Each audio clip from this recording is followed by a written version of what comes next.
Today, basically, we're going to talk about how the brain can help us learn things and process information unconsciously. The first stage that occurs is essentially when we're first taking in information. This is something that cognitive scientists and neuroscientists call encoding. And then subsequent to encoding, sometime later, what happens is you need to recall that information that you've learned in order to use it. We call this retrieval. But the question that we're focused on today, and that a lot of scientists are currently working on, is what happens in between encoding and retrieval. What actually gets us between these two stages, and by extension, where do these eureka moments come from?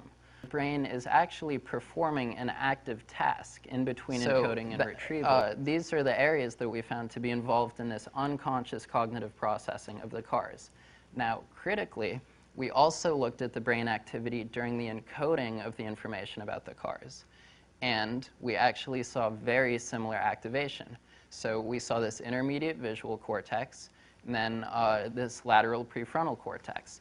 And in fact, the activation is so similar that if you overlay the images on top of one another, you can see that the activations actually match up really nicely.